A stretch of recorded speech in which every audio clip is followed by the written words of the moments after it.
22.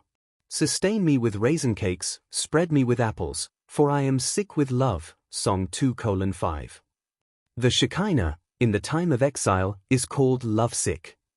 Therefore Neset Yisrael, the collective soul of Israel, says, sustain me with raisin-cakes and apples, because after Shema Yisrael we say V'havta, you shall love, Havaya, which implies that Israel can receive the supernal light of the supernal unification, Yihad Ilare, into the heart as a kli, a vessel, to love Havaya your God.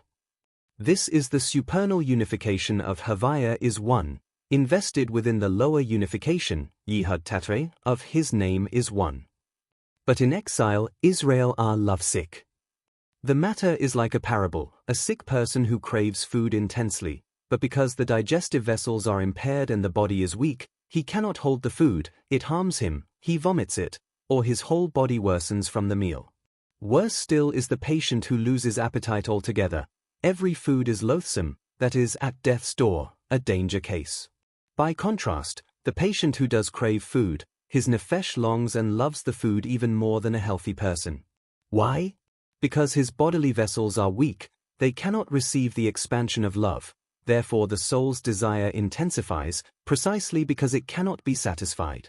A healthy person, whose vessels are strong, receives the desire and love into the body, the love spreads through him, and the craving does not blaze so fiercely in the soul.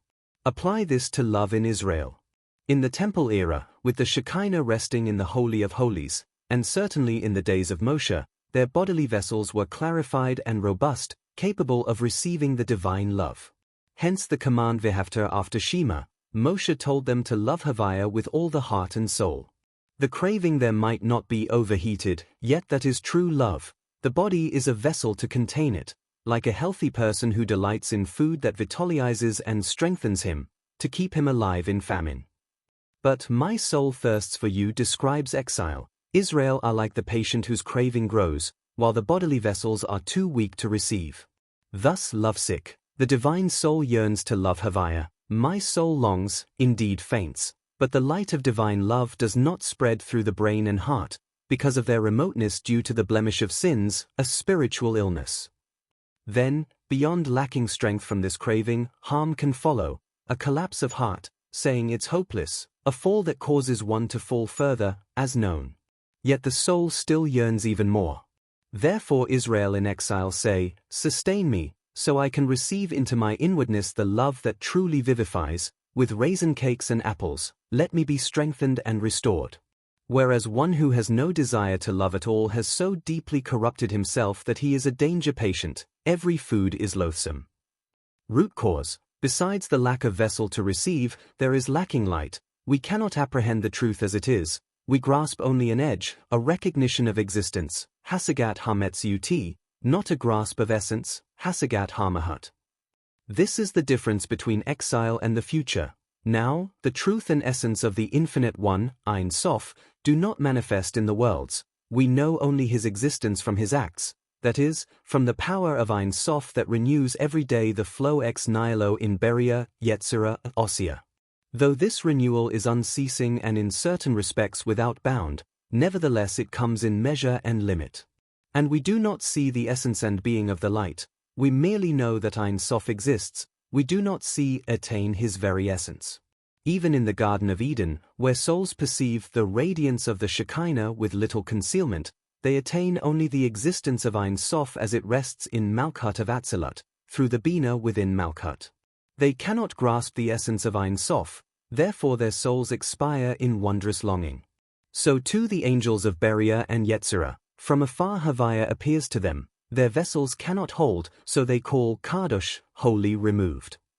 The bar to grasping essence is the limitation of the material vessel. Likewise now, even in the supernal unification of Shema, which comes as hearing, Binah, we cannot attain essence, only the existence of Ein Sof's expansion. But in the future, the essence and being of Ein Sof's light will be revealed in all worlds, down to this lowest one. The glory of Havaya will be revealed, and all flesh will see, and they shall all know me, especially in Israel, eye to eye they shall see, seeing that is grasp of essence. All the more so in the world to come, they shall say on that day, Behold, this is our God, openly. Then yearning will no longer be a soul-consuming lack. Rather, bodies will be fit to receive the light of essence, to see and know it truly. They beheld God and ate and drank, and similarly, to behold the pleasantness of Havaya, they will receive life from this divine light into their bodies, without harm. Indeed, they will live from it, because the bodies will be utterly refined, the knowledge of good and evil will be thoroughly clarified.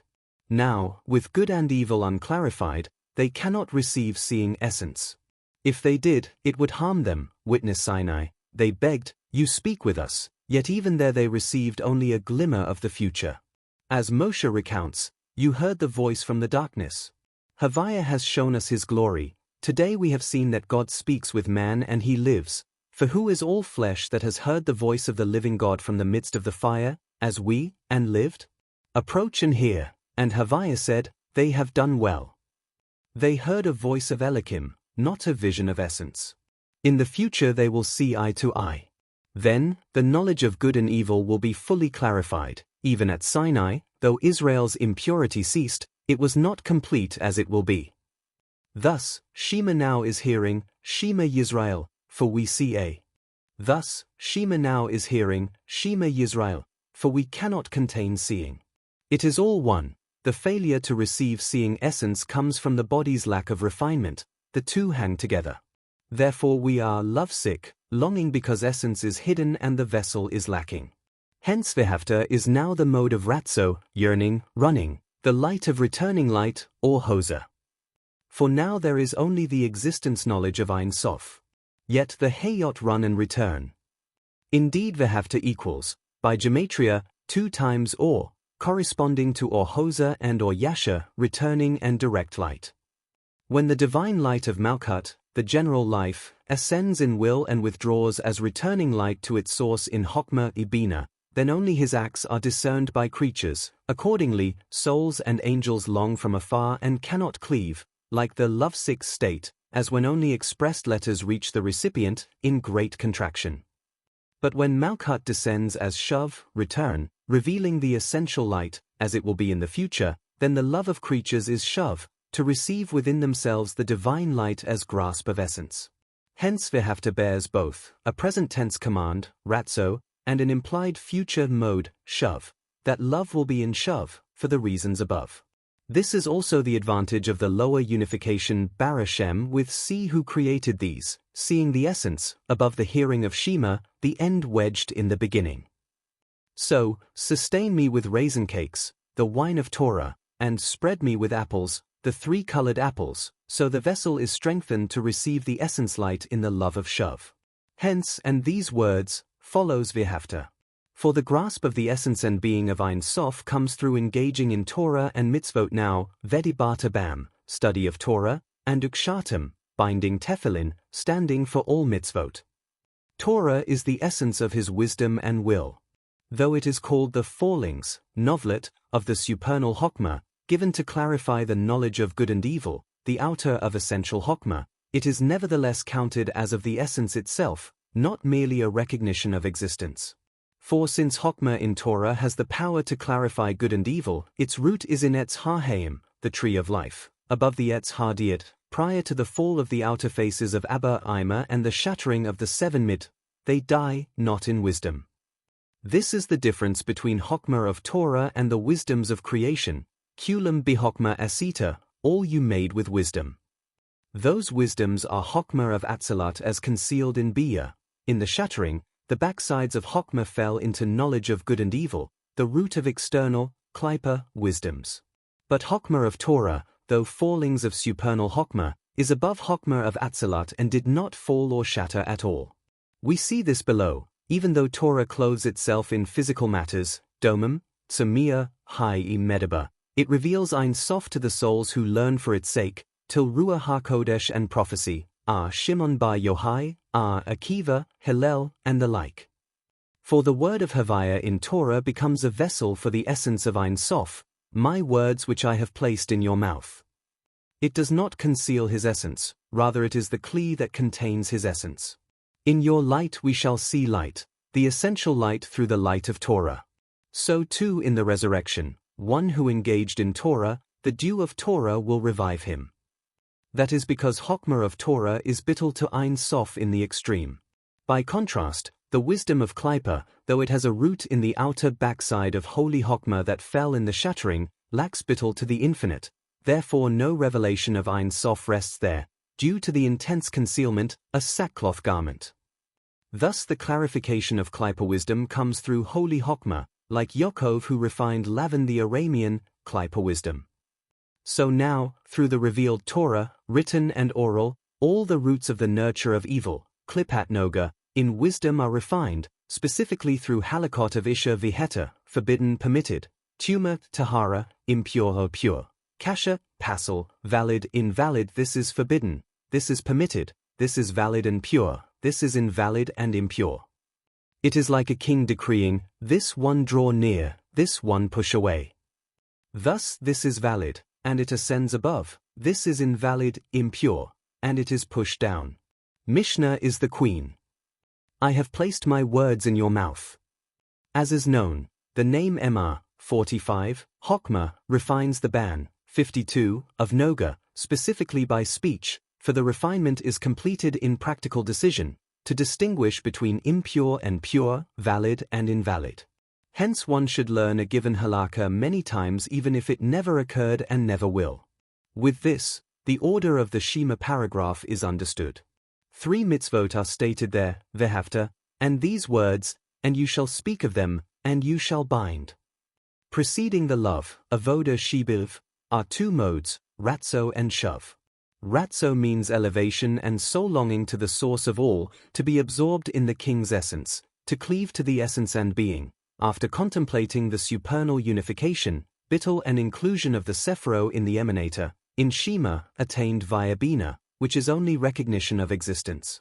Because the bodily vessels cannot cleave to essence, this produces lovesickness, as above. Afterward, the soul is consoled and says to the heart, you can come to grasp of the essence, as in the future, through engaging in Torah and mitzvot, wherein the essence of Ein Sof is revealed. This is, and you shall speak in them, the mitzvah of Torah study, and you shall bind, which includes all mitzvot. Then one arrives at joy, serve Havaya with joy, a seen joy, Yizma lev mevakshe Havaya. After seeking Havaya with Ratzoh, yearning, lovesickness, then the heart rejoices in Torah and mitzvot, Shuv, as above. And just as we explained earlier about he brings out by number, that within number and limit the essence of the infinite resides especially, so it is with the letters of Torah revealed to us, written and oral, Sefer and Sippa, there dwells the essence and being of Ein Sof.